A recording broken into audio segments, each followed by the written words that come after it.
उत्तर प्रदेश के सहारनपुर में 25 साल के गोविंद की जिंदगी बचाने के लिए परिजनों ने घर जमीन सब बेच दिया।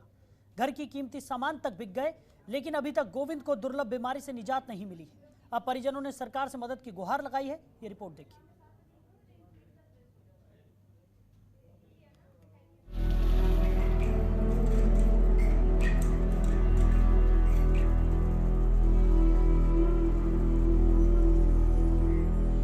कहते हैं कुदरत के फैसले के सामने अच्छा खासा इंसान भी बेबस हो जाता है, फिर बहाना कोई भी क्यों ना हो, क्योंकि कई ऐसी दुर्लभ बीमारियां हैं जो इंसान के शरीर के कई अंग खराब करने के साथ इंसान को बेबस बना देती हैं। उनमें से कुछ बीमारियों का तो इलाज हो जाता है, लेकिन कुछ बीमारियों का इलाज ना होने के कारण लोगों के सपने और उम्मीदें टूट जाती हैं।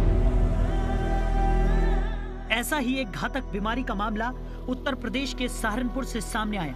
यहाँ दुर्लभ बीमारी पेल्विक माइकोसिस से जूझ रहे गोविंद फौजी बनकर देश की सेवा करना चाहते थे, लेकिन बीमारी के कारण जहां एक ओर उनकी पढ़ाई छूट गई, तो वहीं दूसरी ओर उनका फौजी बनने का सपना भी टूट गया।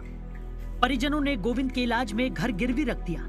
इलाज के लिए जमीन तक बिक गई, घर की कीमती वस्तुएं बिक गई। अब तक 45 लाख रुपए खर्च हो गए, लेकिन अभी तक गोविंद का इलाज सही से नहीं हो पाया। 25 साल के गोविंद सहारनपुर के गंगोह ब्लॉक के गांव पखनपुर के हैं,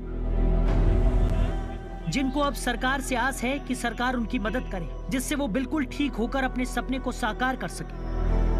ये बीमारी मुझे 2017 अक्टूबर से है। दिल्ली एम्स में मेरा ट्रीटमेंट चल रहा है। अब तक का तकरीबन 45 से 50 लाख रुपए हमारे खर्च हो गए हैं, जो हमने अपनी ज़मीन गिरवी रखकर और घर गिरवी रखकर ये इलाज कराया है अपना। अब कोई साधन नहीं है जिससे मैं अपना इलाज करा सकूं। पिछले 9 महीने से मेरी दवाई छुटी हुई है और डॉक्टर बोल रहे हैं कि आपका इन्फेक्शन लगातार बढ़ रहा है। सर, मदद तो जितनी चाहिए थी उतनी तो मिल नहीं पाई, लेकिन बहुत कम मिल पाई है। इससे 1 महीने की दवाई आ गई होगी, तो इतनी कोई खास मदद नहीं हो पाई है सरकार से अभी तक। दिल्ली एम्स में गोविंद का इलाज चल रहा है। उनकी कई बार सर्जरी हो चुकी है, लेकिन इतना सब हो जाने के बावजूद भी इस बीमारी से छुटकारा नहीं मिला। सुरेंद्र सिंह गोविंद के पिता हैं और एक छोटे से किसान हैं। उनके अनुसार गोविंद का भी आगे भी 2 साल इलाज होना है, जिसके लिए लगभग 24 लाख रुपए का खर्च एम्स हॉस्पिटल दिल्ली में आना है। आगे की हमारी तो यही है जी, हमें ना पैसे चाहिए, हमें तो जिसकी दवाई है जो इसका ट्रीटमेंट हो जाए, सरकार के द्वारा हो जाए या आम लोग वाग भाई ये सहायता कर रहे हैं इसकी दवाई की, हमें ना पैसा चाहिए। हमें तो सिर्फ दवाई का प्रबंध हो जाए, इसका दवाई आ जाए घर पे, कैसे भी हो जाए, इसका इलाज हो जाए, यही विनती है हमारी। उनका यही कहना है जी, हमारे तो बस की बात नहीं है, आप इसमें एम्स में दिखाओ इसने, हम तो इसके बारे में जानते हुए कुछ नहीं है। जिस टाइम इस लड़के को बीमारी हुई उस टाइम पर जी पूरे इसमें करीबन 3-4% केस थे पूरे भारत में जी।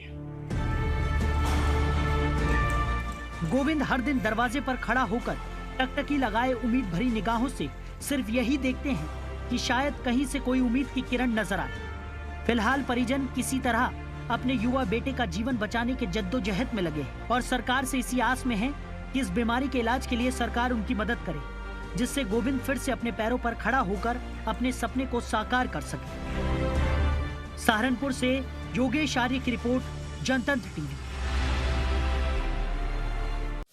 खबरों के निष्पक्ष विश्लेषण के लिए सब्सक्राइब करें Jantantra TV and press the bell icon. Never miss any update.